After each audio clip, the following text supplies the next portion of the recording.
Hello mother flowers.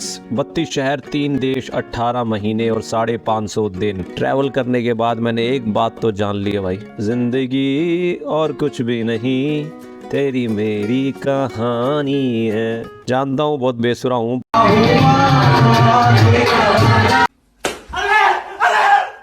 पर feeling बिल्कुल असली थी यार। तो भाई और बहनों, बैंकॉक से बनारस तक की गलियों के धमाकेदार जोरदार कमर तोड़ और मादर नहीं, अरे नहीं, पारिवारिक रखना है। कुल मिलाकर बात यह है कि मैंने अपना सारा काम इल्ला छोड़कर निकल गया हूँ अपने 30 ड्रीम सिटीज में आपके लिए कहानियां बटोरने। तो मेरी इन्हीं बकलोलियों से बड़े सफर में जुड़ने के लिए आप मेरा चैनल सब्सक्राइब कर सकते हैं, क्योंकि पिक्चर अभी बाकी है मेरे दोस्त।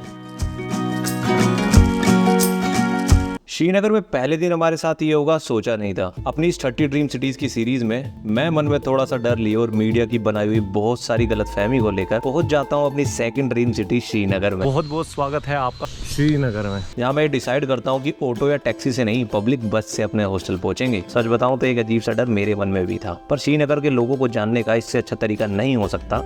तो फौजी भाई से बस के बारे में पूछने के बाद मैं चढ़ जाता हूँ अपनी पहली बस में, और भाई ही टूरिस्ट देखते ही सब अपनी सीट मुझे देने लगते हैं, जबकि पूरी बस फुल थी। दूसरी बस के लिए उतरते हैं तो एक अंकल आ जाते हैं और पूरे 10 से 15 मिनट रुककर हमारे लिए बस रुकवाते हैं, जबकि हमने कोई हेल्प नहीं मांगी। श्रीनगर के लोगों का ये हेल्पफुल नेचर देखकर मैं तो भाई एकदम शॉक्ड हो गया। इंडिया में देखे इतने हेल्पफुल लोग मैंने तो पूरी जीवन में नहीं देखे। कुछ देर बाद डल गेट से ऑटो लेकर खूबसूरत सनसेट एंजॉय करते हुए हम पहुंच जाते हैं अपने हॉस्टल में, और आपको मिलेंगे अपनी नेक्स्ट वीडियो में श्रीनगर के कुछ अमेजिंग एक्सपीरियंसेस के साथ। आज तो मुझे अपनी सोच पर शर्म आ गई। श्रीनगर में मेरा दूसरा दिन था और अपने हॉस्टल वालों की सलाह से मैं निकल गया आस्थान मार्ग। थोड़ी सी अनटूरिस्टिक जगह है जहाँ से पूरी श्रीनगर का एक बहुत ही खूबसूरत व्यू आता है। आस्थान मार्ग पहुंचने के बाद मैंने वहाँ पहाड़ पर एक छोटी सी शॉप देखी, और हर भले आदमी की तरह मेरे मन में भी वही ख्याल आया, खाएंगे कुछ मैगी वगैरह, चाय पाई पियेंगे। पर वहाँ जाकर तो पता चला कि ये मैगी बनाते ही नहीं। पर वो कहावत है ना, एक ही दिन है कितनी बार जीतोगे, ये बात कश्मीरियों पर 100% जाती है। भाई ने अपनी वाइफ को बुलाया और घर से हमारे लिए स्पेशल मैगी बनवाई। वहाँ बैठे कुछ लोग हमें अपने घर ले जाने लगे खाने के लिए। बात पे किस किया? कह रही मुझे बहुत प्यारी लगी, तू मेरे साथ चल, तू मेरे घर चल। ट्रैवलिंग सही में आपको दुनिया का एक असली पहलू दिखाती है। हमने श्रीनगर के जन्नत से नजारे देखते हुए मैगी पी ली, और वापस जाते हुए कुछ सेब के बागों से जी भर के सेब तोड़े। और शाम होते होते हमें दो ट्रैवलर्स मिल गए जो पिछले 5 सालों से ट्रैवल कर रहे हैं और अपनी ट्रैवलिंग को फंड करने के लिए शाम में इत्र बेचते हैं। अगर आपको मेरी 30 ड्रीम सिटीज की कहानियों में मजा आ रहा है तो सब्सक्राइब करना ना भूलें। अपने सपनों के 30 शहरों को घूमने निकला मैं पहुंच गया हूं अपनी सेकंड ड्रीम सिटी श्रीनगर, जहां पिछले 2 दिनों में कश्मीरियों ने मेरी सोच बदल दी। आज दिन था श्रीनगर की कुछ फेमस जगह घूमने का, तो हम पहुंच गए श्रीनगर के सबसे फेमस मुगल गार्डन देखने, जहां हमें ये अंकल मिले और इस गार्डन का कुछ इतिहास बताया। और ये 12 स्टेप में ये पहाड़ था, इस पहाड़ को टेरेस बनाना पड़ा। मुगल गार्डन के फूल देखने के बाद हम निकल पड़े श्रीनगर की वर्ल्ड फेमस शिकारा राइड करने, जहां पर हमें ये अंकल मिले और इन्होंने हमें सिखाया कि अपसेलिंग कैसे करते हैं। पहले क्या 500 रुपए में 1500 टोटल। अरे इतने तो मेरी जेब में ही नहीं है। फ्लोटिंग रेस्टोरेंट में मैगी खाई, केसर बेच रहे अंकल से थोड़ी सी बेइज्जती करवाई। दिल वाला का दिल बड़ा होना चाहिए, मगर आजकल छोटा करता हूँ।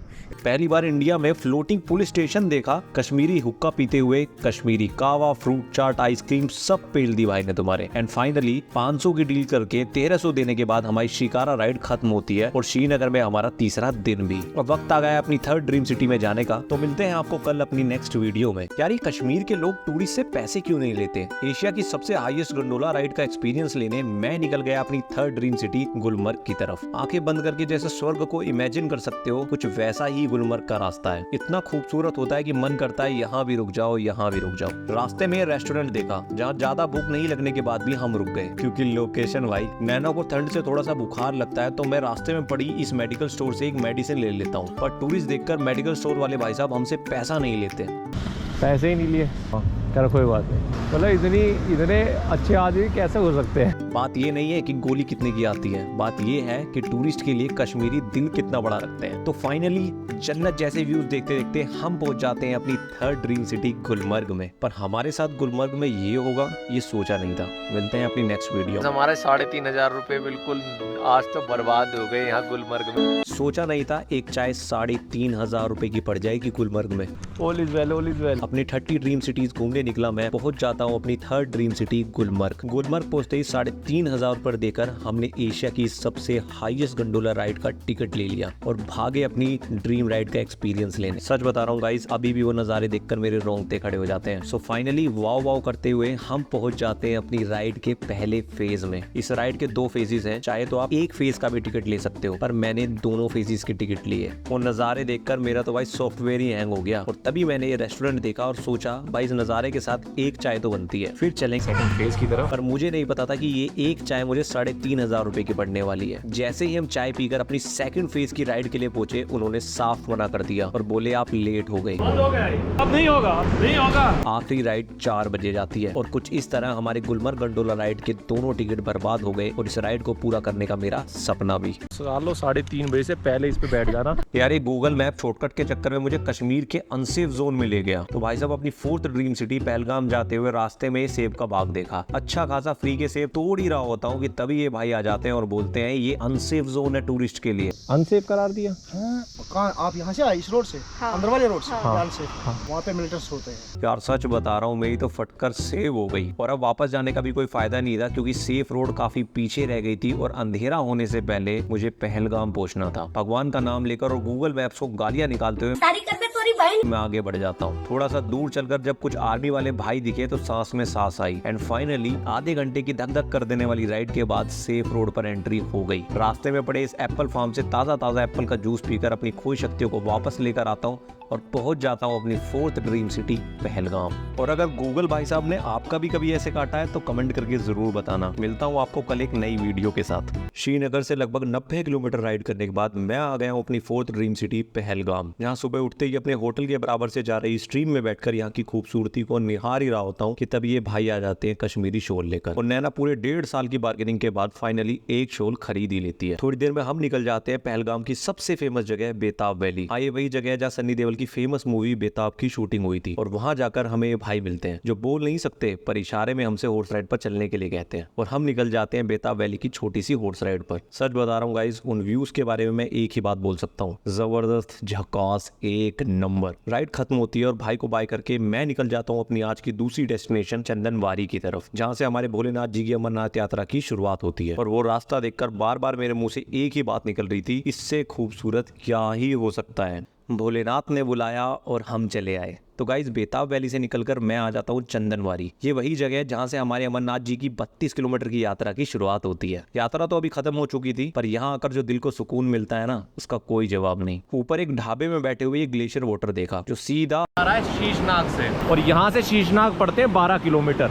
तो फिर क्या, पहुंच गया सीधा वहां और अपनी बिस्लरी को बोला बाय बाय और ग्लेशियर वाटर को हाय। न जाने क्यों पर एक अलग सी खुशी थी यहाँ आकर। तभी इस भाई को देखा कंधे पर इतना सामान लाते हुए। तो इसलिए पहाड़ों पे कुछ एक्स्ट्रा पैसे भी देते हो तो उसको थोड़ा बड़े दिल से दे दिया करो, कोई दिक्कत नहीं है, सब भगवान बरकत देता है। ड्यूटी पर तैनात एक फौजी भाई से बात हुई तो पता चला कि इस बार अमरनाथ यात्रियों की सिक्योरिटी में human body heat detection technology, satellite and drone monitoring and 4 level की सिक्योरिटी इन पहाड़ों पर। ये सब सुनकर तो मेरे मुंह से भी निकल गया, वाह मोदी जी वाह। वो कहावत सुनी है, एडिडास ना सही तो एबीबास ही सही। देखो स्विट्जरलैंड जाने लायक तो पैसे हैं नहीं, तो मैं निकल गया mini Switzerland of Kashmir Baisaran. Ladakh में राइड करने के बाद ना एक अलग ही चूल हो गई है जीवन में एडवेंचर की। जहां भी उबड़ खाबड़ रास्ता मिले चढ़ा दो भाई। कुछ ऐसा ही हुआ कश्मीर में बाईसरन जाते हुए। और मजे की बात यह है, यहाँ मैं बाइक पर नहीं स्कूटी पर राइड कर रहा हूँ और इस वैली पर जाने के लिए ज्यादातर लोग फोर्स राइड करते हैं, ज्यादातर हमें छोड़कर। तो अपने स्कूटर की सारी मर्यादा तोड़ते हुए हम निकल जाते हैं बाईसरन वैली के टॉप पर और बस थोड़ा और करते हुए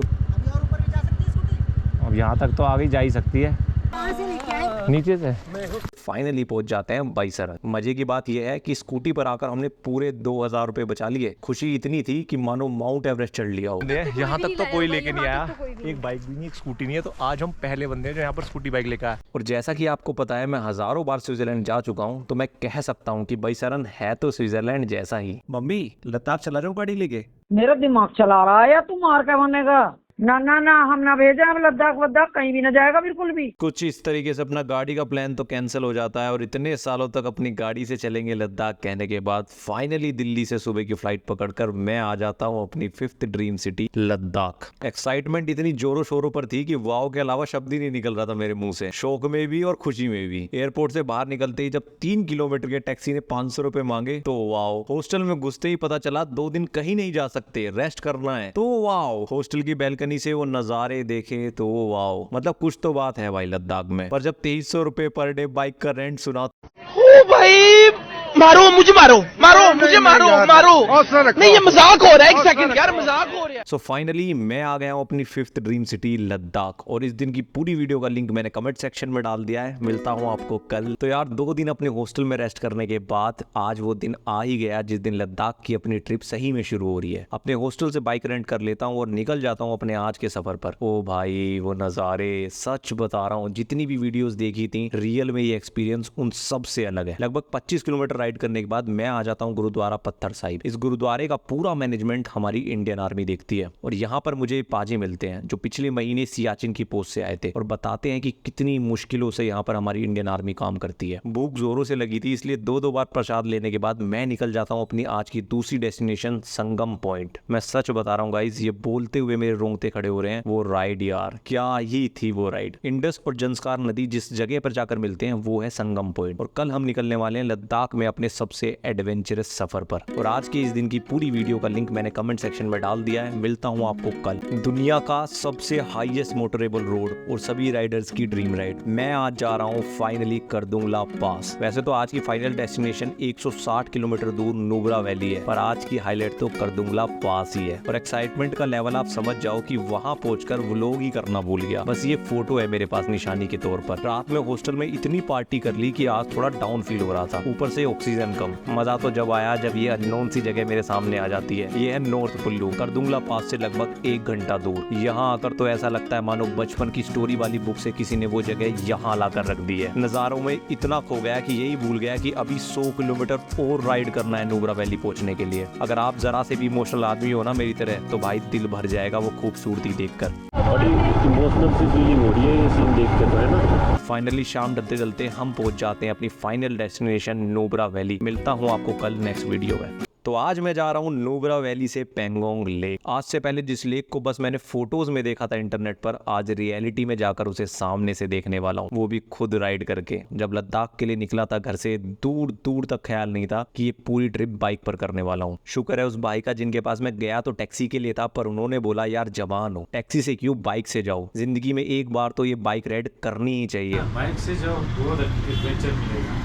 हिमालयन से ये टूर करो, हाँ बहुत अच्छा एडवेंचर होता है। और अब इस बात से मैं 100% एग्री करता हूँ। पेंगोंग के लिए निकलने से पहले सुबह 6 बजे उठकर मैं आ जाता हूँ नुब्रा वैली के सेंटर ग्राउंड में। मैं क्या ही बोलूँ यार इसके बारे में, तुम खुद ही देख लो। ये क्यूट सा छोटा पुल जिसके नीचे से ग्लेशियर वाटर बह रहा है, और इस पानी की आवाज को सुनते हुए जब इन पहाड़ों को देखते हो ना, अलग ही सुकून मिलता है। चलो मुझे निकलना है इससे पहले कि पेंगोंग लेक के रास्ते में पड़ने वाली वाटर क्रॉसिंग झरने बन जाए। मिलूंगा कल इस वीडियो के पार्ट 2 में।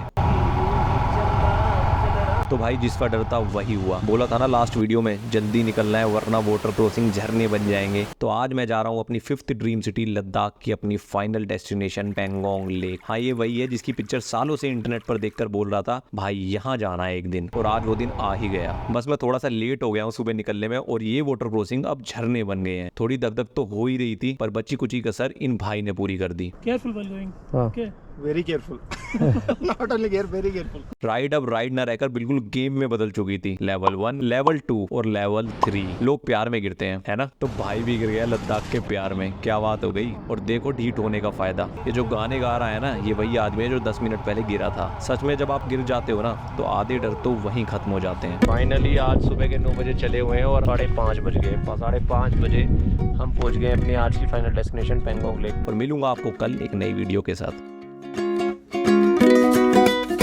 मोहब्बत दर्द ही देती है, चाहे लड़की से हो या नज़ारों से।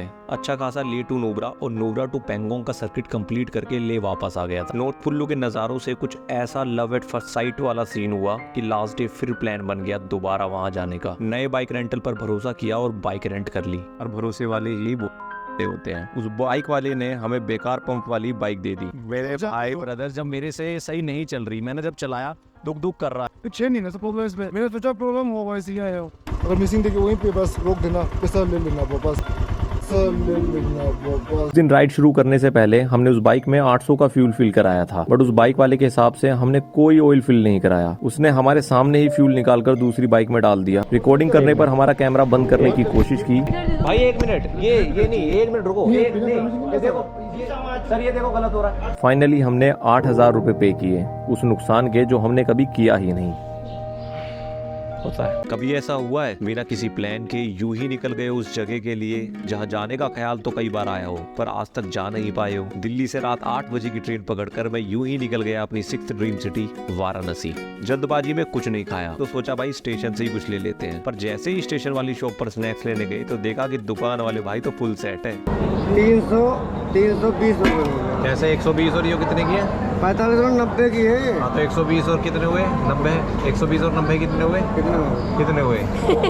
210 ना हुए? अरे मेरे यार ऐसी कौन सी लगाई है वही बता दो। फाइनली ट्रेन चली पर शॉप वाले भाई की तरह ही कोई पार्टी एनिमल नशे में ट्रेन पर चढ़ गया और चेन खींचकर ट्रेन रोक दी। बड़ी रंगीली शुरुआत हुई हमारी वाराणसी ट्रिप की। अगले दिन सुबह हम पहुंच गए वाराणसी। स्टेशन देखकर ही मुंह से ऑटोमेटिक निकल गया उम्मीद से कहीं बेहतर। स्टेशन से बाहर निकले तो चेहरे पर मुस्कुराहट आ गई वो बोर्ड देखकर जो आजकल सभी शहरों की शान बना हुआ है, आई लव बनारस। मिलता हूँ आपको अपनी नेक्स्ट वीडियो में बनारस की कुछ कहानियां लेकर। दुनिया का इकलौता ऐसा शहर जहाँ जीवन और मृत्यु दोनों ही बड़े सरल से लगते हैं। एक ऐसा शहर जहाँ मिठाई से ज्यादा लोगों की बोली मीठी है। मैं आ गया हूँ अपनी 6th ड्रीम सिटी बनारस। पेट में भूख से चूहे कार्डियो कर रहे हैं पर मैडम ऑटो वाले भाई के साथ फुल बार्गेनिंग मोड में। डील डन हुई तो हम स्टेशन से ऑटो लेकर निकल पड़े अपने हॉस्टल की तरफ और जैसे ही बनारसी ऑटो वाले भाई से हमने बातें शुरू की बनारस का वो रंग हमें दिखने लगा। भाई को जैसे ही बताया कि होटल ऑनलाइन बुक किया है, भाई बोले धत तेरी की। अपने आँख से देखिए होटल देख करके लोकेशन के साथ।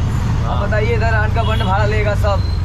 बनारसी भाषा है दीदी। हाँ बहुत फेमस है।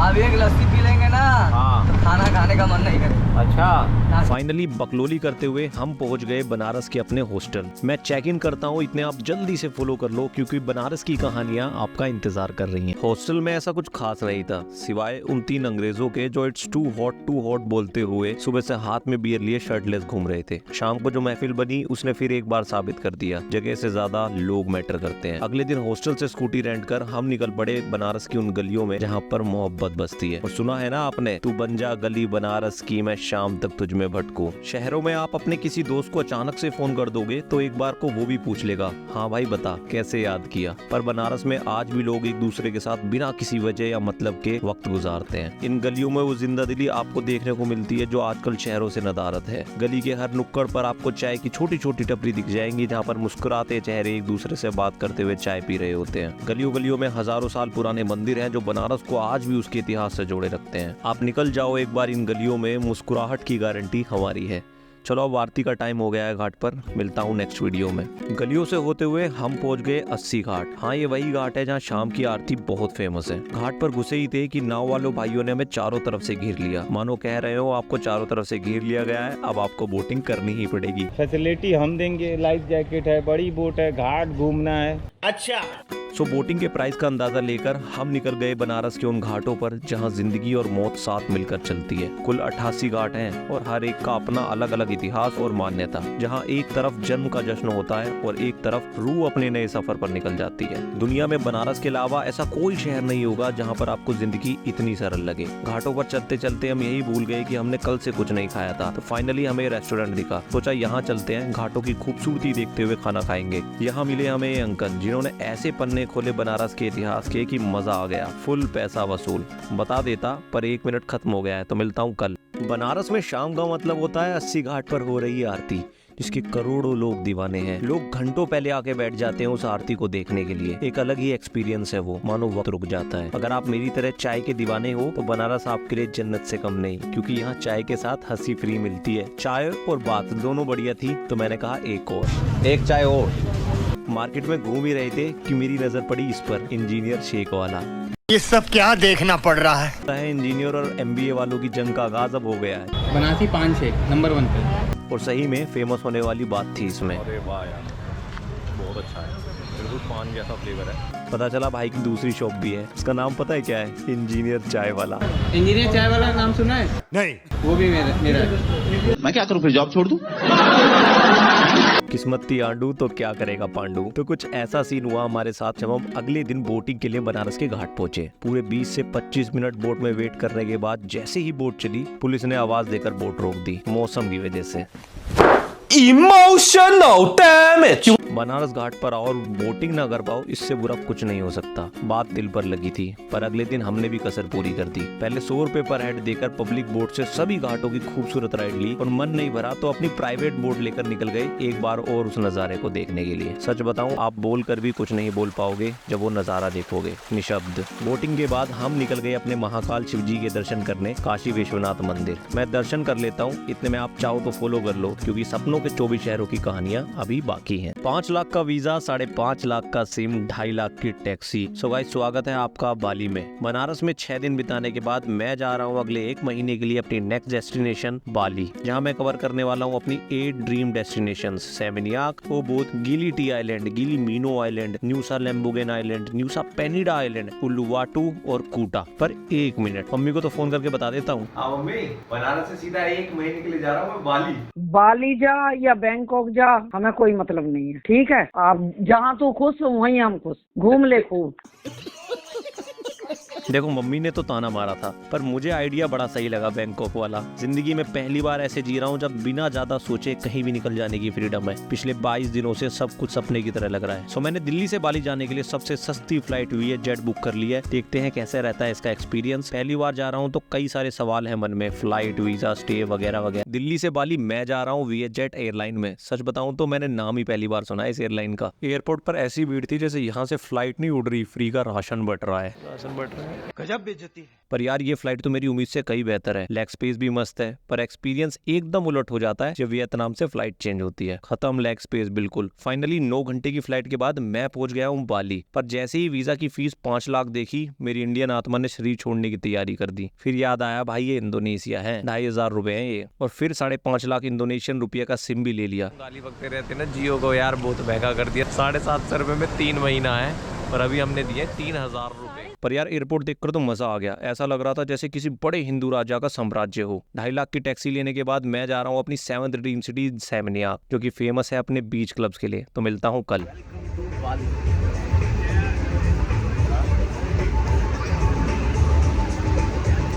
धर्मशाला के पैसों में 5 स्टार वाला मजा ये निकला मेरे मुंह से जब मैंने अपना हॉस्टल देखा सेमिनियाक में। सो गाइस, मैं आ गया हूँ अपनी 7th ड्रीम सिटी सेमिनियाक बाली, जहाँ मैंने ये हॉस्टल बुक किया। अब इतनी टूरिस्टिक प्लेस पर 700 रुपए पर डे वाले हॉस्टल से क्या ही ज्यादा उम्मीद लगा सकते हो। पर जब वहाँ पहुंचा तो भाई सीन बिल्कुल अलग था। झक्कास स्विमिंग पूल, खूबसूरत view, friendly working area, free laundry, neat and clean beds और भाई खुद कुक करने के लिए किचन। अब समझ आया महीनों से क्यों पड़े हैं इतने सारे अंग्रेज बाबू यहाँ पर। बैकपैकर के लिए किसी जन्नत से कम नहीं। हॉस्टल की डिटेल्स के लिए कमेंट कर देना यार। 9 घंटे की फ्लाइट के बाद मैं गया हूं तक। मिलता हूं कल, बाय बाय। सेमिनियाक में पहले दिन अपनी मस्ती में घूम ही रहा होता हूं कि तभी मेरी नजर जाती है इस बीच पर। ये है कंगू बीच। यहाँ पर दुनिया भर से लोग स्विमिंग नहीं सर्फिंग करने आते हैं। 3 लाख इंडोनेशियन रुपया यानी कि इंडिया के 1500 रुपए पर पर्सन देकर आपको एक छोटी सी ट्रेनिंग मिलती है। उसके बाद आप जाते हो सीधा समुद्र में अल्टी पल्टी मारने। अगर आपको मेरी तरह स्विमिंग नहीं आती तो सर्फर्स को देखते हुए कमेंट्री करने का भी एक अलग ही मजा है।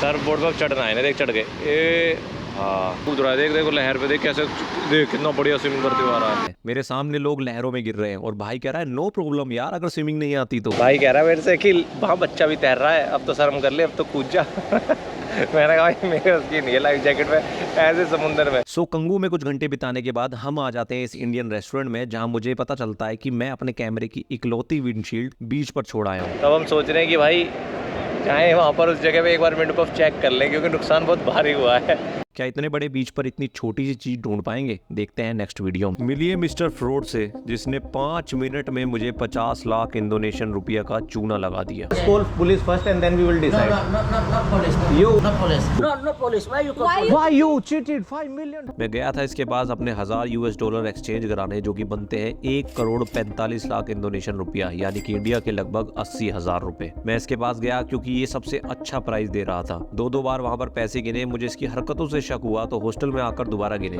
तो 50 लाख शॉट थे। एक्चुअली एंड में बैंड लगाते हुए हैंड्रिक खेलते हैं। अगले दिन मैंने ऐसे और भी फ्रॉड शॉप्स का एक देसी स्ट्रिंग ऑपरेशन भी किया। मैया जो होते हैं ना छोटे छोटे गली में, जो इनसे बिल्कुल मत कराना। इसका रेट देखा आपने 14,990 और आज रेट पता है क्या चल रहा है? 14,675। अभी बाली में हमेशा ऑथराइज्ड मनी एक्सचेंज से ही पैसे चेंज कराना और इस वीडियो को शेयर कर देना अपने उन दोस्तों के साथ जो बाली का प्लान कर रहे हैं। मैंने तो पुलिस की धमकी देकर इससे पैसे वापस ले लिए। अब 50 लाख बचाए तो पार्टी तो बनती है ना। मिलता हूँ कल पार्टी वाले व्लॉग में। तो कैसी है बाली की नाइट लाइफ, ये देखने मैं जा रहा हूँ कंगू के सबसे famous night club the old man. अभी मजा आएगा ना भिड़ो। यहाँ पर ना तो आपको कोई एंट्री चार्ज देना पड़ता है और ना ही कोई कवरेज चार्ज। ओ भाई क्रेजी क्राउड रहता है एकदम। क्लब के बाहर से ही पार्टी की वाइब शुरू हो जाती है and compare to our Indian clubs माहौल के हिसाब से प्राइसिंग भी सही है। और भाई सिंगल लोगों के लिए तो ये जन्नत से कम नहीं है बॉस। वो बोलते हैं ना सिंगल रेडी टू मिंगल। समझ रहे हो? समझ रहे हो आप? कितने ही बोरिंग आदमी क्यों ना हो, यहाँ तो डिंचिक पूजा बाहर आ ही जाएगी तुम्हारी। और इस भाई के मूव्स देखकर तो एक बियर पीने का और मन कर गया। रहा नहीं जाता। चलो गाइस मैं जा रहा हूँ अपनी पार्टी करने। अगर आपका कोई डाउट हो तो कमेंट कर देना। मिलता हूँ कल बाली के सबसे फेमस बीच क्लब में। आज मैं आया हूँ सेमिनियाक के one of the most famous beach club potato head में। अपनी इस 30 ड्रीम सिटीज की सीरीज में ये अभी तक का मेरा सबसे बेस्ट पार्टी एक्सपीरियंस है। सी फेसिंग इन्फिनिटी पूल, धमाकेदार म्यूजिक, ऑसम क्राउड, अलग ही लेवल की वाइब है यार। काफी अलग अलग सिटिंग ऑप्शंस हैं यहाँ पर, पेड से लेके फ्री तक। पर हमें तो ये फ्री वाली मिल गई, वो भी इस व्यू के साथ। एक हैंडबैंड भी मिलता है जो आप टैप करके किसी भी काउंटर से ऑर्डर कर सकते हैं। इन्फिनिटी पूल में पार्टी करते हुए गजब का सी व्यू आता है। डांस से लेकर फील्ड स्विमिंग अटेम्प्ट, आज तो फुल मजा किया तुम्हारे भाई ने। आईफोन की वाटरप्रूफिंग ऐसी टेस्ट कर दी कि घंटों तक यही भूल गए कि फोन शॉर्ट्स में पड़ा हुआ है। पूरा दिन पार्टी करो और फिर ये अमेजिंग सनसेट। अब लग रहा है कि बाली आ गए हैं। और अगर अभी तक आपने मुझे सब्सक्राइब नहीं किया तो यार जल्दी से कर दो, किस चीज का वेट कर रहे हो। मिलते हैं कल अपनी 8th ड्रीम डेस्टिनेशन पर। सेमिनियाक में कुछ दिन बिताने के बाद आज मैं जा रहा हूँ अपनी 8th ड्रीम डेस्टिनेशन और बाली की सबसे फेमस जगह उबुद। उबुद में आकर आपको ऐसा लगता है कि आप इंडिया में ही किसी टूरिस्ट प्लेस पर घूम रहे हो। इतने इंडियंस आते हैं यहाँ पर इतनी टूरिस्टिक जगह होने के बाद भी काफी कम पैसों में आपको अच्छे स्टेज मिल जाते हैं। मैंने ये स्टे 1500 रुपए पर डे में बुक किया। होटल में कुछ देर रेस्ट करने के बाद हम आ गए हैं उबुद की ट्रेडिशनल मार्केट में, जहां मजे में बार्गेनिंग करते करते ये बैग सही में खरीदना पड़ जाता है। के सर्कल से 6000 रुपए की पानी की बोतल खरीदने के बाद गरीबों के अंबानी वाली फीलिंग आती है। इंडिया में तो लखपति बन नहीं पाए, हम इंडोनेशिया आके लखपति बनने के लिए गिनती है तो ज्यादा म्यूजिक देते हैं। चलते भाई टिप 2000 रुपए ले लो। बाली में ना चीजों के प्राइस वैसे ही हैं जैसे कि आजकल के निब्बियों का प्यार। दिखता बहुत है, होता कुछ नहीं। 7500 रुपए का इतना सा जूस और हेनिकेन की बोतल है 42,000 रुपए की। और इसी फीलिंग की चोड़ में मैं पहुंच जाता हूँ इस बार में जहाँ एक मस्त रोमांटिक महफिल चल रही होती है। और इन्हीं मुस्कुराते चेहरों के साथ आज का दिन खत्म होता है। मिलता हूँ आपको कल। कितनी अजीब बात है ना, जब उबुद के राइस फील्ड्स का वो व्यू देखते हैं इन कैफे से जो आपको कुछ इस तरह का एक्सपीरियंस देते हैं तो बड़ा लकी महसूस होता है। पर जो राइस फील्ड्स उबुद में आने वाले टूरिस्ट के लिए एक वाव एक्सपीरियंस है, वही राइस फील्ड्स यहाँ के किसानों की मुश्किल जिंदगी की वजह भी है। देखो मैं कोई टोंट नहीं मार रहा हूँ, बस एक दूसरा पहलू है जो शायद आपको जानना चाहिए। No good for rice in Terra because land stone no good for the growing rice. 6 months finish. 6 month finish? Yeah, harvest again. If good harvest we can 300 kilo. हम तो टूरिस्ट, हम तो खूबसूरत जगह देख के आ रहे हैं। वाह कितनी खूबसूरत है। जो असल में बेचारा यहाँ काम कर रहा है, असली स्ट्रगल तो उसे ही पता है। खेती होती नहीं है कि बहुत कम जगह है और जो ज़मीन है उसके अंदर बहुत ज़्यादा कंकड़ है, तो इतना अच्छा नहीं है चावल के लिए। टूरिस्टिक प्लेस हो गई है थोड़ी सी यहाँ पे, तो इनकी हेल्प हो जाती है। अब पता नहीं इनमें से इनको कुछ हिस्सा मिलता है कि नहीं मिलता है। हर चीज के दो पहलू होते हैं, वो आपके ऊपर है आप क्या देखना चाहते हो या फिर कहां से देखना चाहते हो। मिलता हूं कल एक नए एक्सपीरियंस के साथ। सब पोपट हो गया यार, पोपट हो गया। ये चल रहा था दिमाग में जब एक कैफे को ढूंढते हुए मैं पहुंच जाता हूं उबुद के नॉट सो टूरिस्टिक एरिया में। काफी देर बाइक पर भटकने के बाद ये रास्ता मिला जहां स्कूटर छोड़कर मैं निकल जाता हूं पैदल उस कैफे की खोज में। मुझे तो बाली की ये साइड ज्यादा ऑथेंटिक लगी as compare to touristic Ubud side. कुछ तो है यहाँ जो बहुत रियल फील हो रहा है। हैंड पेंटिंग की शॉप्स, दूर दूर तक खेतों की हरियाली और हाँ वो पानी की आवाज। पानी की जो आवाज़ है ना दिल मज़ा दिला रही है। पर वो कैफे कहाँ है जिसे हम ढूंढ रहे हैं? अब देखते हैं बस, अब मिल जाए वो कैफे जो है ना भाई। तो जंगल भी देख लिए इंडोनेशिया के। फाइनली 1.5 किलोमीटर चलने के बाद वो कैफे मिल ही गया। सो गाइस ये है वो कैफे जिसके लिए हमने इतनी मशक्कत की। आज तो क्लोज है भाई, बंद है ना ये तो आज इसके लिए, और ये बंद है भाई। कैफे तो बंद मिला पर वो कहते हैं ना मंजिल से ज्यादा सफर का मजा है। आज तो ये बात सही साबित हुई। चलो निकलता हूँ इससे पहले कि अंधेरा हो जाए। मिलते हैं कल और ऐसे ही ट्रैवल एक्सपीरियंसेस के लिए सब्सक्राइब करना ना भूले। मदर फ्लावर्स पोपट कटा है कभी? नहीं वो वाला नहीं, आशिकी के अलावा। तो यार आज मैं जा रहा हूँ अपना पीला स्कूटर लेकर उबुद के तमनसरी वाटरफॉल पर। स्कूटर पार्क करता हूँ और एंट्री टिकट लेकर सीधा पहुंच जाता हूँ वाटरफॉल। भाई की चोट देखकर एक बात तो समझ आ गई, सावधानी हटी दुर्घटना घटी। कुछ सीढ़ियां उतरने के बाद ये वाला व्यू आता है, गजब ना। तभी मेरी नजर पड़ती है इन सीढ़ियों पर जो दूसरी तरफ से कहीं ऊपर जा रही हैं। चुल में सीढ़ियां चढ़कर मैं पहुंच जाता हूँ यहाँ। पोपट वाली बात याद है? तो जैसा मेरा स्कूटर येलो नहीं रेड है, वैसे ही वो नहीं, ये रियल एंट्रेंस है। गांव वालों ने एक अलग रास्ता और फेक एंट्री टिकट काउंटर बना लिया टूरिस्ट के लिए। हालांकि बहुत अच्छी लगी भाई। पहले ही रास्ते से पहले ही काउंटर लगा दिया, पूरी ऑफिशियल पार्किंग, इतना बड़ा बोर्ड लगाया हुआ है कि भाई ये बोर्ड है, यहाँ स्कूटी खड़ी होगी और आपका टिकट लगेगा। अब मैं देख रहा हूँ दूसरे रास्ते तो ये वैसे टिकट ज़्यादा नहीं है और शायद इस टिकट से कुछ लोगों को रोजगार और वाटरफॉल पर ये टॉयलेट मेंटेन होते हैं, तो इट्स ओके। तो जैसे ही मैंने अपनी खोजबीन पूरी करके वापस नीचे आता हूँ तो नज़ारे थोड़े से बदले बदले हैं। चलो मिलता हूँ कल अपने हरे स्कूटर पर। मदर फ्लावर्स, वैसे लाल कलर गुस्से का प्रतीक होता है, लाल मतलब हॉट, हॉट तो ज्वालामुखी भी होता है। ज्वालामुखी से याद आया माउंट बतूर। तो मेरी पूरी बकलोली का तात्पर्य ये है कि आज मैं जा रहा हूँ माउंट बतूर अपने पीले स्कूटर पर, जो कि पड़ता है उबुद से तकरीबन 40 किलोमीटर दूर। रास्ते में शॉप्स पड़ती हैं जहाँ पर आपको लकड़ी की कमाल की कारीगरी देखने को मिलती है, और ये KFC जैसा रेस्टोरेंट भी। चिकन तो बिल्कुल हूबहू KFC है, पर बर्गर तो इन भाई साहब ने रिजेक्ट कर दिया। 30 किलोमीटर चलने के बाद ही सीनरी और मौसम दोनों बदल गए, और ये जो पहाड़ देख रहे हो ना, ये वो ज्वालामुखी जिस पर हम कल चढ़ने वाले हैं। 4 घंटे में 35 किलोमीटर, ये स्पीड से आया हूँ आज मैं। कुछ देर चलने के बाद फिर रुक जाते हैं इस कैफे में। गलती मेरी नहीं है यार, जगह तो देखो।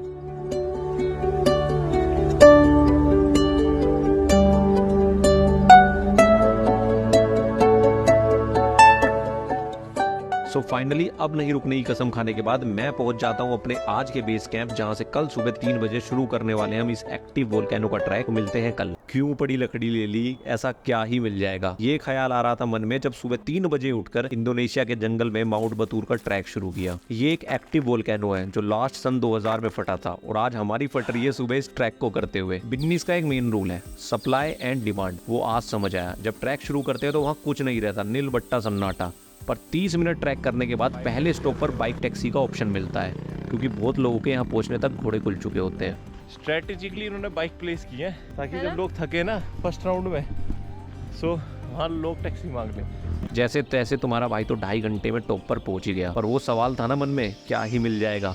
वो ये सनराइज देखकर गायब हो गया। कई बार पड़ी लकड़ी लेनी पड़ती है यार, तभी तो ऐसी कहानियां बनती हैं। सब्सक्राइब कर लो कंजरों, मिलता हूँ कल नई लकड़ी के साथ। एक मुस्लिम देश में इतने कट्टर हिंदू कैसे, ये सवाल आया मेरे मन में जब किंटमानी इंडोनेशिया पहुंचा। यूँ तो इंडोनेशिया एक मुस्लिम कंट्री है, पर आज भी यहाँ के बाली आइलैंड पर 90% से ज्यादा लोग हिंदू हैं। बाली में ज्यादातर घरों में आपको काफी बड़े बड़े मंदिर देखने को मिल जाते हैं, और बाली के लोग बड़े दिल से आपको हिंदू धर्म को फॉलो करते हुए दिखते हैं। सच बताऊं तो डेली इतनी पूजा पाठ करते हुए मैंने आजकल इंडिया के शहरों में भी बहुत कम लोगों को देखा है। चाहे वो आपका घर हो या खेत, डेली दिन में 2-2 बार सभी चीजों की पूजा की जाती है। और सिर्फ पूजा नहीं, हिंदू धर्म का पूरा ज्ञान भी है इन्हें। In my Vedic is profession. Catur warna. You know catur warna? Brahmana. Yes, Kshatriya. Shudra. Vaishya. Mahabharat सिखांदी सिखांदी, ओ महाभारत सिखांदी। ये देखकर मुझे तो बड़ा गर्व महसूस हुआ। आपको कैसा लगा कमेंट करके जरूर बताना। किंटमानी में सुबह की शुरुआत कुछ इस व्यू के साथ होती है। मॉर्निंग वॉक कुछ ऐसी, कॉफी कुछ ऐसे नज़ारों के साथ, और स्टे में ज्वालामुखी से गर्म हुए पानी के स्विमिंग पूल में घंटों तक मस्ती। ये एक्सपीरियंस रहा मेरी अपनी 9th ड्रीम डेस्टिनेशन किंटमानी का। बड़ी जादुई सी जगह है। सिर्फ 20 फुट के बाद आपको गीजर जैसा गर्म पानी मिल जाता है। ठंडे पानी के लिए पास में जा रही लेक से पानी आता है। और ये है स्टे के ओनर, जो ये मानने को तैयार नहीं कि मैं इंडिया से हूँ, क्योंकि इनका मानना है कि इंडिया के लोग ऐसी बात करते हैं। कह रहे यार इंडियन वाला एक्सेंट नहीं है आपका। तो मैंने कैसा इंडियन एक्सेंट, तो कह रहे हैं कि ऐसे करते हैं इंडियन लोग, भाई brother How you do? Yeah. How are you doing? Something like that. किंटमानी में 2 दिन रहने के बाद कल मैं जा रहा हूँ अपनी 10th ड्रीम डेस्टिनेशन, जहाँ आज भी कोई गाड़ी या बाइक नहीं चलती, सिर्फ तांगा और साइकिल। है ना अमेजिंग। तो मिलते हैं कल। No car no bike, only tonga and cycle. तो आज की कहानी होने वाली है एक ऐसे पार्टी आइलैंड की जहां नो पेट्रोल और डीजल व्हीकल्स आर अलाउड। सो मुझसे 2 घंटे की टैक्सी और फिर 2 घंटे की फेरी लेकर मैं जा रहा हूं अपनी 10th ड्रीम डेस्टिनेशन गिलिटी आइलैंड। वैसे तो मुझसे गिलिटी पहुंचने में सिर्फ 3 घंटे लगते हैं, बट हमारे ट्रैवल एजेंट के झूठों की वजह से वे 6.5 घंटे लग गए। शर्म के तो बाद ही सारे ही झूठे से निकले। पर बोट से जो नज़ारे आ रहे थे ना भाई रास्ते में, अरे नहीं भाई ये वाले नहीं, ये वाले, इनकी वजह से टाइम का पता ही नहीं चला। बड़ा हरामी हो बेटा। जेटी पर उतरते ही वो तांगे देखकर तो नानी के घर की याद आ गई, जहाँ बचपन में ऐसे ही तांगे चला करते थे। ऐसा लग रहा है जैसे उसी जमाने में वापस आ गए हो। सो फाइनली हम भी एक तांगा हायर कर लेते हैं और पहुंच जाते हैं अपने होटल, जहाँ फ्री में हमें रूम अपग्रेड मिल जाता है। और ऐसी ट्रैवल स्टोरीज के लिए जल्दी से सब्सक्राइब कर लो। मिलता हूँ कल। गिली आइलैंड पर अपनी साइकिल पर घूमते हुए नजारों के मजे ले ही रहा होता हूँ जब ये भाई मुझे इनवाइट कर लेते हैं देसी लाइव म्यूजिक और लोम्बोंग आइलैंड की अपनी होममेड वाइन के लिए। लोकल ही है और अपने घर से वाइन बना के लेके आए हैं और कह रहे भाई हमारे साथ बैठ के वाइन पियो, क्या क्लब वगैरह में पियोगे और हमारे साथ एंजॉय करो सनसेट। तो अभी हम बैठे हैं बस। ट्रैवलिंग का यही तो मजा है, ऐसे मूवमेंट से आपको पता चलता है कि दुनिया कितनी खूबसूरत है। आज का बार टेंडर बना हुआ हूँ यहाँ पे, पाम वाइन पिला रहा हूँ सबको। कायदे में मैं आज संतरा पी रहा हूँ।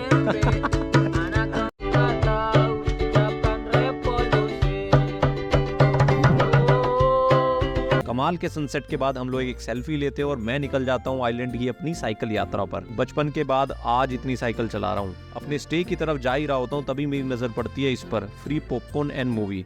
और आज के दिन का एंड होता है ये बीच साइड मूवी देखते हुए। मिलते हैं कल। यहाँ पर बहुत ज़्यादा अर्थक्वेक आते हैं, मतलब बहुत कॉमन है। अभी भी 2-3 साल पहले भी आया था, बढ़िया तबाही हुई थी। और यहाँ पर सुनामी का भी बहुत ज़्यादा खतरा रहता है क्योंकि जो बाली और ये इस आइलैंड्स की ना, इंडोनेशिया की जो आइलैंड्स की जो वो है लोकेशन है, वो है ही कुछ ज्योग्राफिकली ऐसी। मैं जिस दिन आया था 22 तारीख को, उस दिन भी अर्थक्वेक आया था पर वो हल्का था, 4.5 का। आज का दिन तो मैंने बस इस व्यू के साथ सोते हुए गुजार दिया, पर जब सोया था तो ये नज़ारा था और जब उठा तो कुछ ऐसा। अरे बहनचोद, समंदर कहाँ गया, ये निकला मेरे मुंह से जब मैंने ये देखा। यार लो टाइड तो बहुत देखी बट ऐसी नहीं। और भाई इस चीज़ का एक्सपीरियंस लेने मैं तो निकल गया लो टाइड के उस एंड पॉइंट तक। भाई लिटरली आइलैंड से आधा किलोमीटर दूर आ गया हूँ मैं। टर्टल देखने को मिलते हैं, जिसको कहते हैं ना सी टर्टल जो बोलते हैं, यही वो स्पॉट है जहाँ पर सी टर्टल आपको काफ़ी दिख जाते हैं। तो इस यूनिक एक्सपीरियंस के लिए आप आ सकते हो गिली आइलैंड, और ट्रैवलिंग से रिलेटेड ऐसी टिप्स ट्रिक्स और हमसे बात करने के लिए मुझे फॉलो कर सकते हो। मिलते हैं कल एक नए एक्सपीरियंस के साथ। पिछले कुछ हफ्तों से बाली में इंग्लिश गाने सुन सुनकर भाई मैं इतना पक गया कि मेरे देसी दिल से आवाज आने लगी, साइमन गो बैक। इन्होंने मुझे अंग्रेजी गाने सुना सुना के थका दिया और अब भी देख रहे हो कि मेरे पीछे इंग्लिश गाने ही चल रहे हैं। तो अपने इस टॉर्चर का बदला मैंने कुछ अलग अंदाज में लेने का प्लान किया। अपने इस हॉस्टल से चेकआउट करके मैं पहुंच जाता हूँ आज के अपने इस बीच स्टे में, जहाँ से साइकिल रेंट करके मैं निकल जाता हूँ आइलैंड का पूरा एक चक्कर मारने। आज मैं इनको सुनाऊंगा बॉलीवुड गाने नहीं, आज मैं इनको सुनाऊंगा भाई साहब भोजपुरी गाने।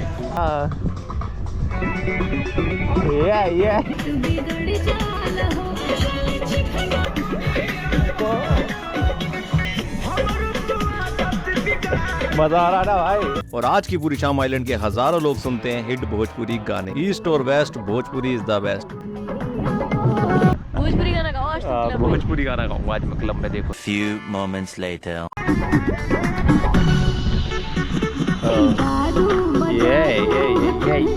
कभी आपके साथ ऐसा हुआ है कि किसी शॉप पर आप सामान लेने जाओ और शॉप वाले भाई आपको पार्टी देने लग जाए? कुछ ऐसा ही हुआ मेरे साथ मेरी 11th ड्रीम डेस्टिनेशन गिलीमिनो आइलैंड पर। गिलिटी आइलैंड से सुबह की फेरी लेकर मैं आ जाता हूँ गिलीमिनो आइलैंड डे ट्रिप के लिए। गिलिटी के मुकाबले ये आइलैंड बहुत ज्यादा शांत है, इसलिए इसको हनीमून आइलैंड भी बोला जाता है। तभी हमें शॉप दिखती है जो ये भाई साहब चलाते हैं। बियर लेकर मैं जा ही रहा होता हूँ तभी ये भाई हमें इन्वाइट कर लेते हैं होम पार्टी के लिए। ये बहुत प्यार करता है भाई इंडिया से, इसका सपना है इंडिया आना। भाई कह रहा है कि मैं कैसे भी पैसे कमाऊंगा और इंडिया आऊंगा, इंडिया जरूर आऊंगा। भाई हमारे लिए इतना कर रहा है, कह रहा है कोई पैसे नहीं चाहिए, बस मेरे साथ बैठो आप। जोएल को बाय करके हम आ जाते हैं आइलैंड के इस बीच पर। फाइनली अपनी रिटर्न फेरी का टाइम हो चुका है, तो अभी हम जा रहे हैं वापस गिलिटी आइलैंड। और ऐसी ट्रैवल स्टोरीज के लिए जल्दी से सब्सक्राइब कर लो। मिलता हूँ कल। भाई अरे भाई एक्सपीरियंस भाई, यहाँ है वो, यहाँ है पानी। फाइनली अपनी फरारी आ चुकी है और आज हमारी फरारी है 1 हॉर्स पावर वाली। Mother flowers, white sand beaches, full day cycling, diving classes, world best scuba sites, pool parties या फिर full moon parties, perfect sunrise और सनसेट और कुछ ऐसे व्यू के साथ रनिंग, सब एक जगह।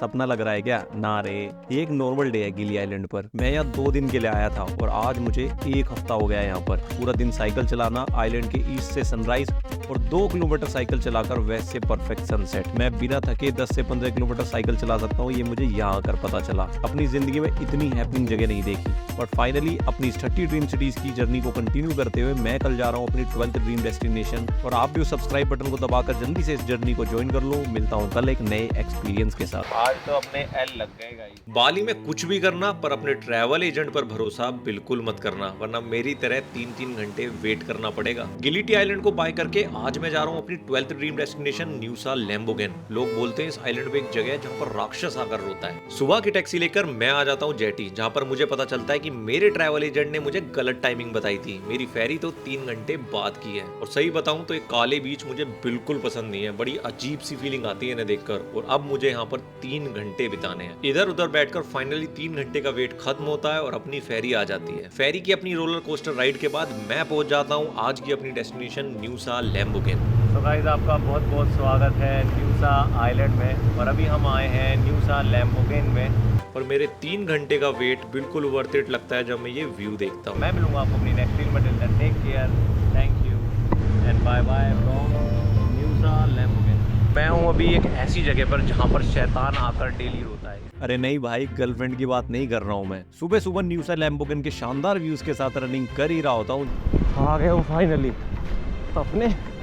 लो भाई, दिस इज इट। जब मुझे ये अंकल मिलते हैं जो मुझे बताते हैं कि यहाँ पास में एक जगह है जिसको बोलते हैं डेविल्स टीयर, हिंदी में बोले तो राक्षस के आंसू। और इसका नाम सुनते ही मेरे मन में आया ये जगह तो देखनी है भाई। क्यों बोलते हैं यहाँ पर कि ये शैतान के आंसू है? समुद्र की लहरें आती हैं और इस गुफा के अंदर जाती हैं और जो फुवारा वहाँ से निकलता है ना, वो इतना खतरनाक लगता है, ऐसा लगता है कोई शैतान रो रहा हो। ये और जब धूप आएगी तो यहाँ पूरा रेनबो दिखेगा आपको। मिलूंगा आपको अपनी नेक्स्ट वीक में। Take care, bye bye from Devil's Tear Nusa Lembongan. आज मैं जा रहा हूँ एक ऐसे श्रापित आइलैंड पर जहाँ कुछ वक्त पहले तक दुनिया के सबसे खतरनाक राक्षस और काला जादू करने वाले शैतान रहते थे। और इनमें से एक शैतान था जीडो गैडे मकैलिंग। ये इतना खतरनाक था कि आज भी आइलैंड के लोग इसका नाम तक नहीं लेते। बाली की सबसे इंस्टाग्रामेबल जगह न्यूसा पेरिडा का ये दूसरा और ऐतिहासिक पहलू है। और जिस रास्ते से मैं जा रहा हूँ वो खुद में ही श्रापित लग रहा है। इस आइलैंड को पहले एक जेल की तरह इस्तेमाल किया जाता था, फिर एक जंग हुई रोशनी और अंधेरे के बीच, जिसके बाद इस आइलैंड का नाम न्यूसा पेनिडा रखा गया, जिसका मतलब है आइलैंड ऑफ प्रीस्ट। इस आइलैंड की कुछ और कहानी के लिए जल्दी से आप सब्सक्राइब कर लो। मिलता हूँ कल। भाई आपका बहुत बहुत स्वागत है न्यूसा पेरिडा में।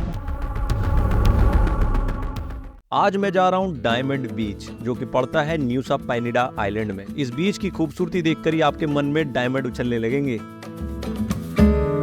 फाइनली डायमंड बीच पे वन ऑफ द बेस्ट बीच है भाई ये न्यूसा पेनिडा आइलैंड का। इसको डायमंड बीच इसलिए बोलते हैं क्योंकि इसके आसपास की क्लिफ्स का स्ट्रक्चर बिल्कुल डायमंड जैसा लगता है। सही में बिल्कुल परफेक्टली डायमंड ही लग रहे हैं। ये देखो, ये वो नहीं लग रहा, ये दोनों लग रहे हैं। पर ये बीच उन्हीं जल परियों की तरह है जो आपको अपनी खूबसूरती से आकर्षित तो करती हैं, पर पास जाने पर गेम ओवर। इस साल में ही 10 से ज्यादा लोग अपनी जान गंवा चुके हैं इस बीच पर, जिनमें से 2 इंडियन थे। असल में जो वेव्स हैं इस बीच पर वो अनप्रिडिक्टेबल हैं, जिस वजह से बीच पर नीचे जाना बहुत ज्यादा खतरनाक हो सकता है। पर अगर आप में इतनी समझदारी है कि जिंदगी एक सेल्फी से कहीं ज्यादा इंपॉर्टेंट है, तो आप जरूर इस बीच को एंजॉय करेंगे। और ऐसी ट्रैवल स्टोरीज के लिए जल्दी से सब्सक्राइब कर लो। मिलता हूँ कल। क्या तुम्हारे साथ कभी ऐसा हुआ है कि इंटरनेट पर कोई जगह देखकर लगता हो यार यहाँ जाएंगे तो कितना मजा आएगा, पर जब वहाँ जाते हैं तो रील वर्सेस रियल वाला फर्क सामने आ जाता है। Instagram versus reality. तो गाइस आप जो बेहतरीन रील्स देखते हो इंटरनेट पे इस वाले बीच की, पता कैसी ली जाती हैं? वो ली जाती हैं ऐसी पेड़ों पे चढ़ चढ़ के। रियलिटी में यहाँ पे बहुत भीड़ होती है, बहुत जुगाड़ू से आपको फोटो खींचनी पड़ती है। फोटो के लिए यहाँ पे लाइन लगती है, नंबर 1 नंबर 2। ये है क्लिंकिंग बीच, जो कि पड़ता है न्यूसा पेनिडा आइलैंड पर, और ये बाली की सबसे इंस्टाग्रामेबल जगह है। पर कुछ भी कहो, इस बीच की खूबसूरती बहुत ही ज्यादा रियल लगती है। और अगर क्लिंकिंग बीच की भीड़ में व्यू का मजा ना ले पाओ तो बराबर के कैफे से भी कमाल का व्यूज आता है। और इसके साथ मेरी 13th ड्रीम डेस्टिनेशन न्यूसा पेनिडा का सफर पूरा होता है। मिलता हूँ कल एक नए एक्सपीरियंस के साथ। 2 बंदों का सेलफोन छीन के भाग गया बंदर यहाँ पर। आज मैं जा रहा हूँ 1000 साल पुराना उल्लूवाटू का वो हिंदू मंदिर देखने। 9 ऐसे मंदिर है इनके जो बैंगलीज पीपल बहुत मानते हैं। उसमें एक ही है, जैसे हमारा केदारनाथ और वो है ना महाबलेश्वर मंदिर, ऐसी इनका एक है। 11वीं सदी में बने इस मंदिर की लोकेशन इतनी खास और पावरफुल है कि बाली के लोगों का मानना है कि ये एक कनेक्शन है भगवान और धरती के बीच। तो इस मंदिर का खुद एक एक्सपीरियंस लेने मैं पहुंच जाता हूँ अपनी 14th ड्रीम डेस्टिनेशन उल्लूवाटू। मंदिर में एंट्री से पहले आपको ये पहनना होता है, और इस मंदिर में आपको बंदरों से एक्स्ट्रा केयरफुल रहना पड़ता है, क्योंकि अगर एक बार इन्होंने आपका कुछ भी सामान ले लिया तो बिना रिश्वत के वो वापस नहीं मिलने वाला। भाई कैमरा तो ना देने वाला, चाहे लड़ाई हो जाएगी आज। अंदर आकाश को थप्पड़ मार रहा, आकाश मंदिर को थप्पड़ मार रहा। पूरा एक पहाड़ है, उसी पे पूरा ये मंदिर बना हुआ है और जो ऊंचाई है इंडियन ओशन से वो है 70 मीटर के आसपास। तो कैसा लगा आपको ये एक्सपीरियंस कमेंट करके जरूर बताना। मिलता हूँ आपको कल। उल्लू वाटू का एक ऐसा बीच जो दुनिया भर के सर्फर्स की फेवरेट लिस्ट में है। अभी अपन जा रहे हैं उल्लू वाटू बीच पे, जो वर्ल्ड का सबसे फेमस बीच है भाई अपनी सर्फिंग के लिए। दुनिया के सबसे बेस्ट सर्फर जो है यहाँ पर आते हैं सर्फिंग वगैरह करने। पर एक मिनट, बीच कहाँ है बे? रास्ता ही नहीं है, हम कहाँ से कहाँ आए। वहाँ से ऊपर से मार्केट से आ गए, इस बीच का रास्ता नीचे से। कुछ इस तरह का रास्ता है बीच का जो कि बारिश के टाइम में बिल्कुल गायब हो जाता है, और हाई टाइड के टाइम पर मेरे जैसा बंदा जिसको स्विमिंग नहीं आती वो तो इस बीच पर ना ही आए तो सही है। यहाँ तक अभी पानी आ गया था कैसा, और अभी एकदम सूख गया। तो यहाँ का कोई भरोसा नहीं कब कहाँ तक पानी आ जाए। तो कुछ देर बीच पर लेटकर सर्फर्स पर कमेंट्री करने के बाद अरे भाई वो देखो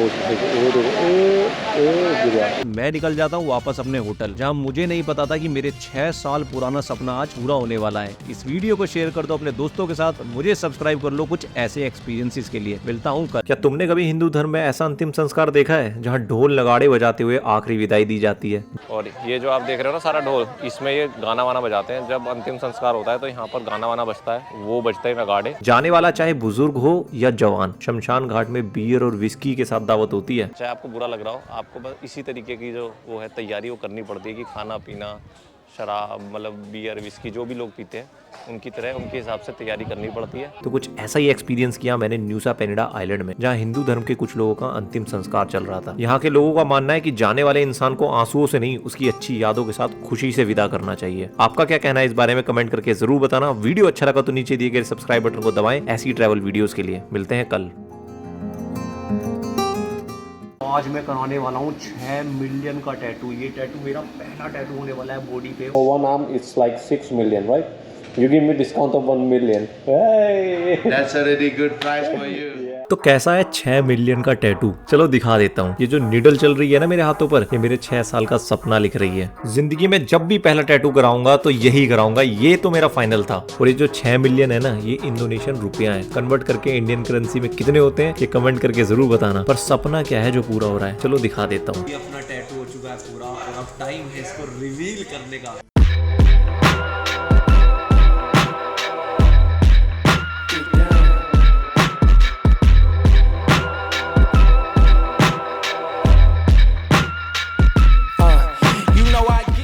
छह साल पुराना सपना भी पूरा हो गया। वीडियो अच्छा लगा तो नीचे दिए गए सब्सक्राइब बटन को दबाएं ऐसी ट्रैवल वीडियोस के लिए। मिलते हैं कल। किसी और का मजा आपके लिए सजा कैसे हो सकता है? तो गाइस बात कुछ ऐसी है कि मुझे टैटू बनवाते देख नैना को लगा यार ये तो बड़ा इजी है, पर वो बोलते हैं ना दूर के ढोल सुहावने ही लगते हैं। मुझे देखकर नैना ने खुद टैटू बनवाने का डिसीजन तो ले लिया, पर सीन कुछ ऐसा हो गया। सबको मिलकर डांस परफॉर्मेंस देनी पड़ी। अब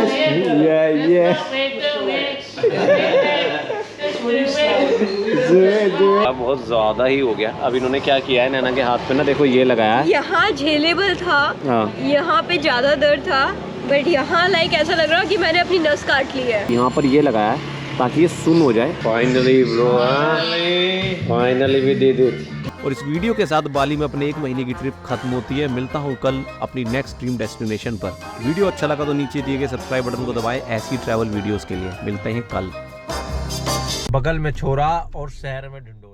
ये कहावत मुझे खुद पर सही लगी जब बाली में 1 महीना बिताने के बाद वापस इंडिया आया और वहां पर अपनी 16th ड्रीम डेस्टिनेशन नैनीताल पहुंचा। इस कहावत का मतलब है कि दुनिया में जो चीज ढूंढ रहे हो वो तुम्हारे बगल में ही है। और नैनीताल के ये व्यूज देखकर मुझे ऐसी ही फीलिंग आई। वैसे आपको नैनीताल क्यों जाना चाहिए? ऐसी व्यू के साथ चाय पीने, कुछ इस व्यू के साथ ड्राइव करने, थोड़ी सी बकरचोदी करने, या फिर ऐसे व्यूज के साथ मोमोज खाने, कुछ ऐसे स्टे में नए दोस्त बनाने के लिए, या फिर घोड़ा चलाते हुए सस्ते थॉमस शेल्बी वाली फीलिंग के लिए। चल बेटा मुन्ना, कम ऑन मुन्ना।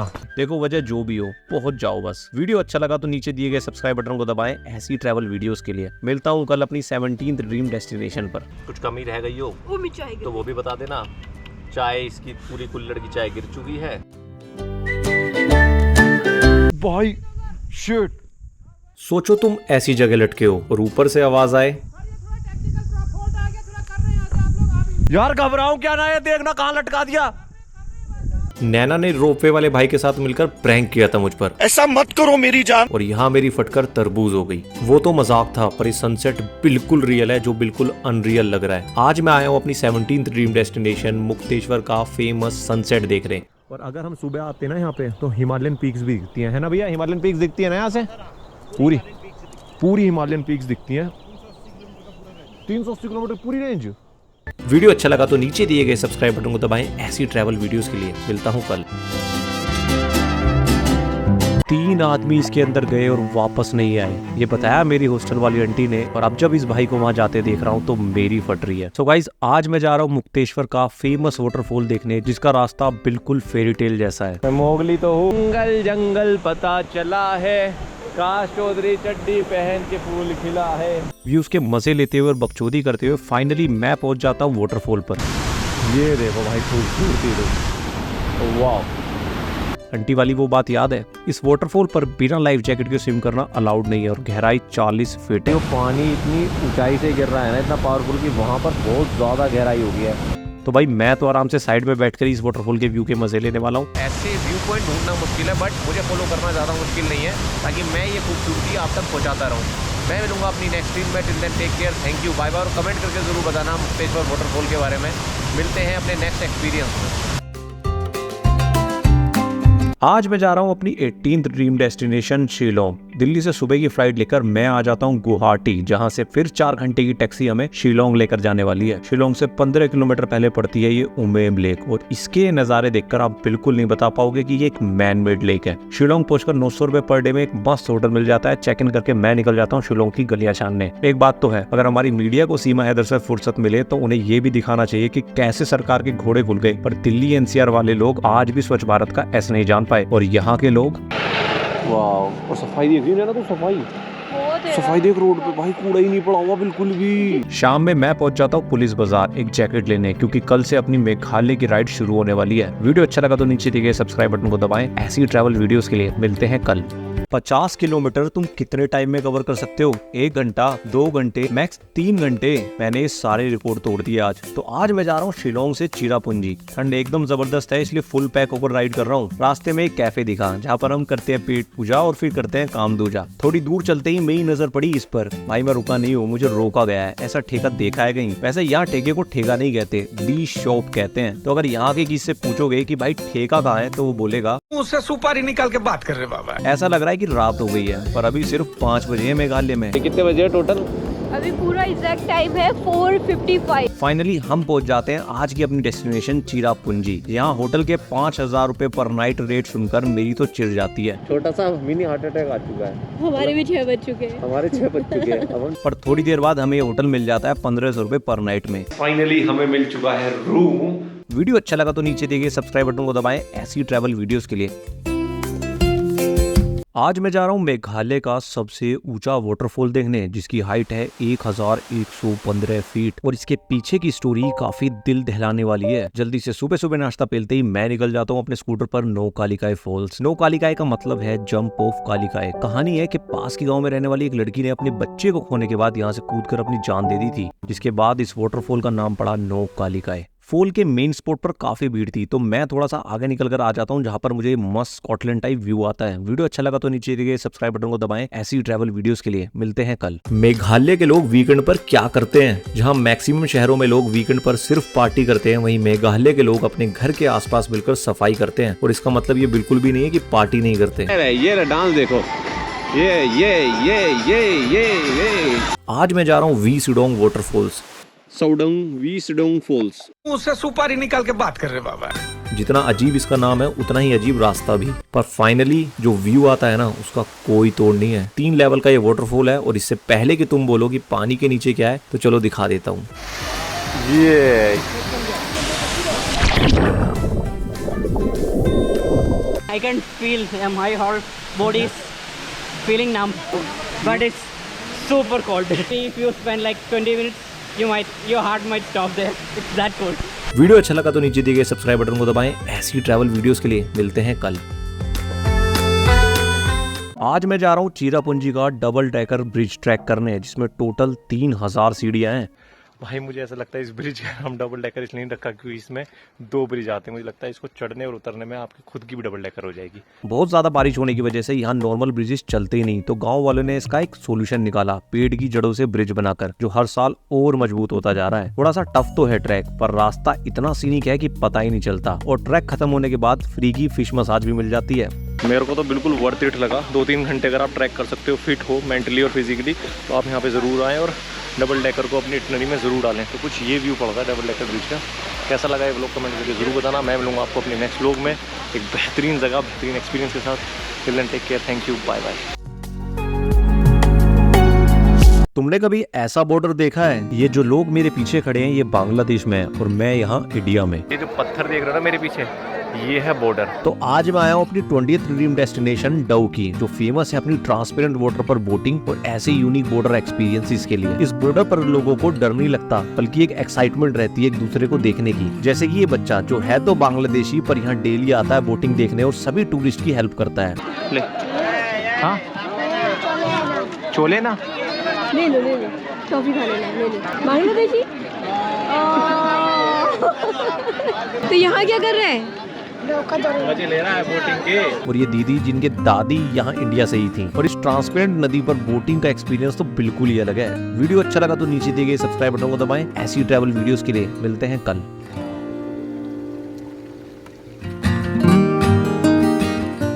क्या तुमने कभी पहाड़ों के ऊपर बोटिंग की है? ज़्यादा यूनिक चीज़ नहीं देखी। आप लिटरली पानी के ऊपर तैर नहीं रहे हो, उड़ रहे हो। पूरे पहाड़ पानी के अंदर है। तो कुछ ऐसा यूनिक एक्सपीरियंस के लिए मैं आज जा रहा हूँ स्नोपडन मेघालय। ये जगह शिलोंग से 90 किलोमीटर दूर है और मेघालय की फेमस टूरिस्ट स्पॉट डोकी से सिर्फ 7 किलोमीटर दूर। लाइफ में एक बार यहाँ के क्रिस्टल क्लियर रिवर के सामने कैंपिंग और बोटिंग का एक्सपीरियंस तो भाई जरूर बनता है। मेघालय का ये मेरा अब तक का सबसे रो और रियल एक्सपीरियंस है। वीडियो अच्छा लगा तो नीचे दिए गए सब्सक्राइब बटन को दबाएं। ऐसी ट्रैवल वीडियोस के लिए मिलते हैं कल। बहुत ही ज्यादा अमेजिंग भाई, ये देख रहे हो वो मेघालय के लोगों के बारे में अगर मैंने आपको ये 3 बातें नहीं बताई ना, तो ये बहुत ज्यादा बड़ी चीटिंग होगी उन लोगों के साथ। मैंने अभी तक इस जगह से ज्यादा ईमानदार लोग कहीं नहीं देखे हैं। हम अपना लैपटॉप वाला बैग यूं ही स्कूटर पर रखकर आराम से घूमते थे और एक बार भी दिक्कत नहीं हुई। यहाँ तक कि मैं अपनी घड़ी एक रेस्टोरेंट में भूल गया था, वहाँ पर आदमी 500 मीटर भाग कर आया मेरे पीछे मेरी घड़ी लौटाने के लिए। मेघालय के लोगों को स्वच्छ भारत अभियान का ब्रांड एम्बेसडर होना चाहिए। जब आप 70 से 80 साल के बुजुर्ग को भी रोड से रैपर उठाकर अपने पॉकेट में रखते हुए देखते हो ना, तब आपको आजकल की मेट्रो सिटीज और मेघालय में फर्क दिखता है। वाह, और सफाई देख रही है ना, तो सफाई देख रोड पे भाई, कूड़ा ही नहीं पड़ा हुआ बिल्कुल भी। ये सिर्फ कोई टूरिस्ट प्लेस नहीं है, असल में जन्नत है जहाँ आपको इंडिया के सभी टूरिस्ट प्लेसेस पर कमर्शियल फील आएगी। यहाँ एकदम उलट है, एकदम रो और नेचुरल एक्सपीरियंस। बोलने के लिए तो बहुत कुछ है, पर 1 मिनट खत्म हो गया। 30 ड्रीम डेस्टिनेशन सीरीज को कंटिन्यू करते हुए कल मैं मिलता हूँ आपको 21वीं ड्रीम डेस्टिनेशन पर। वीडियो अच्छा लगा तो नीचे दिए गए सब्सक्राइब बटन को दबाएं। ऐसी ट्रैवल वीडियोस के लिए मिलते हैं कल। कभी कभी कुछ ना करने में भी एक अलग ही मजा है, मतलब कुछ नहीं करना, आराम से बैठे सो। मसूरी के अपने हॉस्टल में अच्छा खासा टाइम खोटी कर ही रहा होता हूँ कि तभी एक भाई पूछ लेता है, सीक्रेट वाटरफॉल चल रहे हो क्या? सिर्फ वाटरफॉल बोला होता तो मना किया जा सकता था, पर सीक्रेट ये जो बराबर में जा रही है इसके बराबर चलेंगे और उस पहाड़ों में कहीं बीच में वो सीक्रेट वाटरफॉल पड़ा। तो भैया हम निकल जाते हैं मसूरी के खेतों में से होते हुए सीक्रेट वाटरफॉल की तरफ। आहा वो नज़ारे यार, खेतों में चलते हुए साथ में पानी की आवाज़ आती है ना, वो अपने आप में ही एक थेरेपी है। रास्ता भी सीक्रेट ही है। कुछ देर इन व्यूज के साथ चलते हैं और पहुंच जाते हैं सीक्रेट वाटरफॉल पर। वाटरफॉल तक पहुंचने के लिए कुछ कठिनाइयां हैं जो हमें पार करनी पड़ेंगी।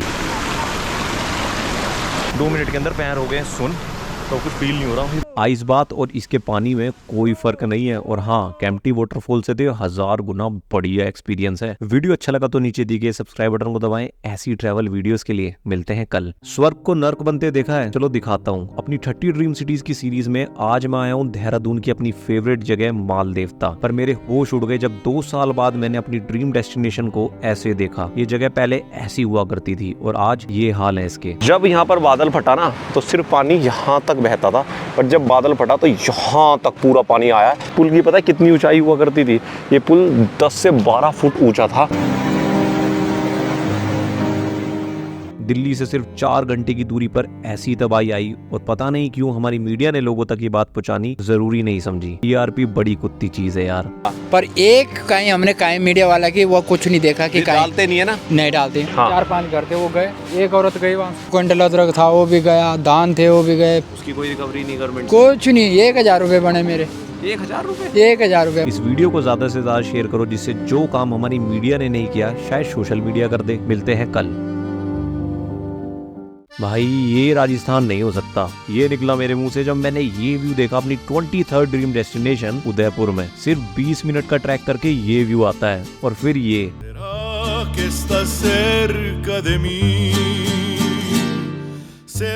और फिर ये उदयपुर तो सही में मेरी सोच से बहुत ज्यादा खूबसूरत है। अपने हॉस्टल की टेरेस से सनसेट देखते हुए मैं यही सोच रहा था पहले क्यों नहीं आया मैं यहाँ पर। मैं वेनिस तो नहीं गया अभी तक, पर जो खूबसूरती और सच्चे इतिहास का टेस्ट उदयपुर देता है ना वो अंग्रेजी शहरों में का। और अगर आप नहीं गए हो ना उदयपुर तो बॉस निकल जाओ बस। वीडियो अच्छा लगा तो नीचे दिए गए सब्सक्राइब बटन को दबाएं ऐसी ट्रैवल वीडियोस के लिए। मिलते हैं कल अपनी नेक्स्ट ड्रीम डेस्टिनेशन पर। अपने ऊंट को विमल खिलाकर आज मैं जा रहा हूँ अपनी 24th ड्रीम डेस्टिनेशन जैसलमेर के डेजर्ट में एकदम रो कैंपिंग करने। अंकल विमल खिलाएगा इसको? विमल खिला दिया भाई। और ये कोई आम सैम डेजर्ट वाली कैंपिंग नहीं है, एकदम रफ और नॉन कमर्शियल वाइब होने वाली है। कैंपिंग साइट के रास्ते में एक गाँव पड़ता है और यहाँ पर लोग मिट्टी से अपने बर्तन धोते हैं, ना कि पानी से। जब आप पानी वेस्ट कर रहे हो तो ये जरूर देख लेना। इस गांव में अपनी गाड़ियां छोड़कर ऊंट से निकल जाते हैं कैंपिंग साइट पर, जहां ऐसा माहौल बनता है कि मैं ज्यादा व्लॉग कर ही नहीं पाता। कभी जैसलमेर आओ ना तो ये नॉन कमर्शियल कैंपिंग जरूर ट्राई करना। वीडियो अच्छा लगा तो नीचे दिए गए सब्सक्राइब बटन को दबाएं ऐसी ट्रैवल वीडियोस के लिए। मिलते हैं कल।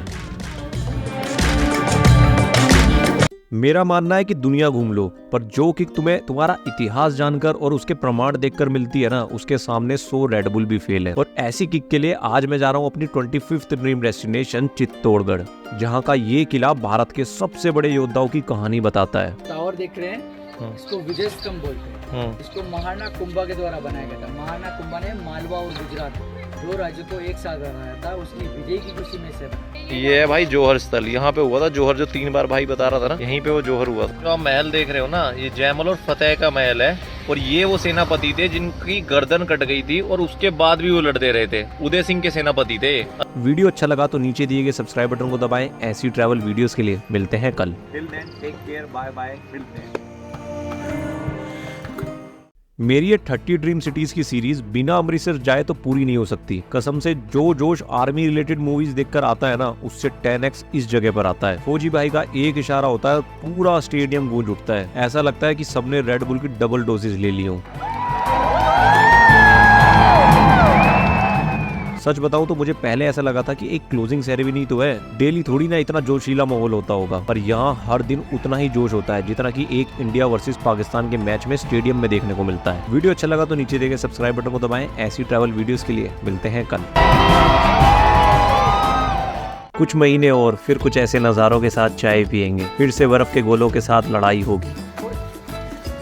ये कहानी है मेरी 27th ड्रीम डेस्टिनेशन शिमला की, जहाँ मैं इस जैन में गया था अपनी फैमिली ट्रिप पर। और यहीं से शुरुआत हुई थी अपनी 30 ड्रीम डेस्टिनेशन सीरीज की। कुफरी पहुंचे तो मम्मी ने हॉर्स राइड लेने से साफ मना कर दिया और हम निकल गए पैदल कुफरी टॉप पर, जो सही में अब तक का हमारा बेस्ट डिसीजन था।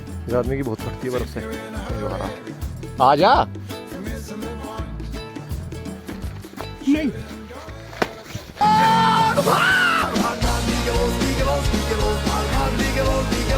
भाग रहे थे।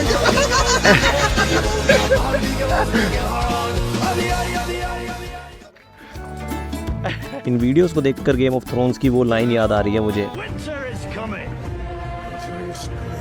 वीडियो अच्छा लगा तो नीचे दिए गए सब्सक्राइब बटन को दबाएं ऐसी ट्रैवल वीडियोस के लिए। मिलते हैं कल।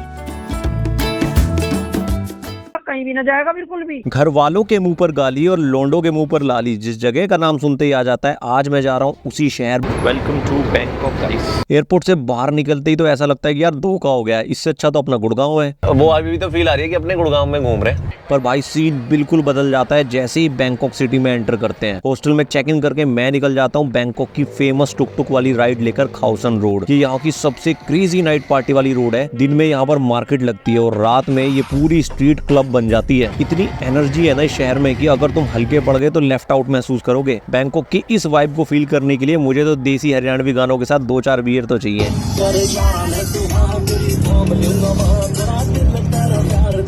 वीडियो अच्छा लगा तो नीचे दिए गए सब्सक्राइब बटन को दबाएं। ऐसी ट्रैवल वीडियोस के लिए मिलते हैं कल। थाईलैंड के सबसे ऊंचे ग्लास वॉक का एक्सपीरियंस लेने आज मैं जा रहा हूं थाईलैंड की सबसे ऊंची बिल्डिंग महानकोन। क्लूक ऐप से 2200 रुपए पर पर्सन का sky walk plus virtual sky diving का टिकट बुक करके मैं पहुंच जाता हूं सीधा महानकोन बिल्डिंग। गर्दन ही मेरी मुड़ के ऐसा लग रहा है पीछे की तरफ ही गिर जाएगी। इस बिल्डिंग में टोटल 79 फ्लोर्स हैं और जब ये लिफ्ट अपनी फुल स्पीड से ऊपर गई तो भाई कान बिल्कुल सुन हो गए। कान बंद हो गए। इसकी ऑब्जर्वेटरी फ्लोर से बैंकॉक सिटी का बहुत ही मस्त 360 व्यू दिखता है। भाई यहाँ से देखो व्यू तुम।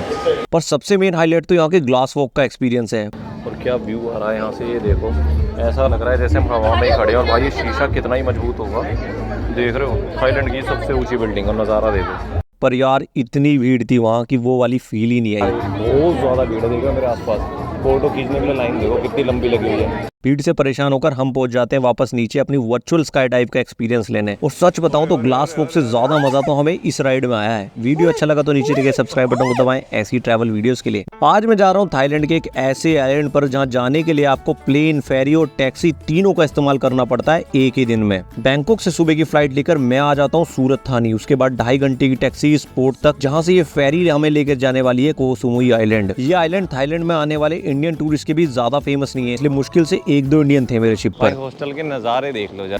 800 रुपीज पर डे का एक हॉस्टल लिया, जिससे मुझे ज्यादा उम्मीद तो नहीं थी। पर भाई जब वहाँ चेक इन किया ना तो बीच हॉस्टल देखकर मेरे तो होश उड़ गए। और पूरे 2 दिन मेरे हाथ में कैमरे की जगह सिर्फ बियर थी। क्या जन्नत व्यूज थे यार यहाँ के। और अगले 3 से 4 दिन तुम्हारे भाई ने जो इस आइलैंड पर मस्ती की है ना उसका कोई तोड़ नहीं।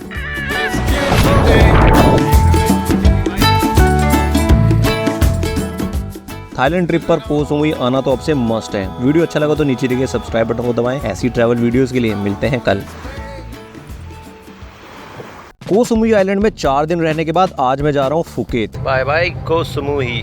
हॉस्टल से पोर्ट के लिए टैक्सी, वहां से 1.5 घंटे की फेरी और फिर वहां से 4 घंटे की बस लेकर फाइनली पहुंच जाता हूं फुकेत, जहां पर पता चलता है कि फुकेत में हर संडे एक शानदार मार्केट लगती है। और लकीली आज संडे है तो बिना वेट करे हॉस्टल में चेक इन करके पहुंच जाता हूं फुकेत की संडे मार्केट, जहां पर कहीं तो जिंदा मछली की भेलपूरी बन रही है और कहीं पर धमाकेदार डांस परफॉर्मेंस चल रही है। तो गाइस या तो आप केकड़ा खाते हो, चमगादड़ खाते हो, भालू खाते हो, मगरमच्छ खाते हो, कोबर खाते हो या कुछ भी खाते हो, मछली, छिपकली कुछ भी खाते हो, आदमी खाते हो, इस मार्केट में आपको सब मिलेगा। मार्केट में घूमते घूमते यही भूल गए कि सुबह से कुछ नहीं खाया और जब याद आया तो सारे रेस्टोरेंट बंद हो गए। पर आज भी हर बार की तरह 7-Eleven ने भूखा सोने से तो बचा लिया। वीडियो अच्छा लगा तो नीचे दिए गए सब्सक्राइब बटन को दबाएं। ऐसी ट्रैवल वीडियोस के लिए मिलते हैं कल।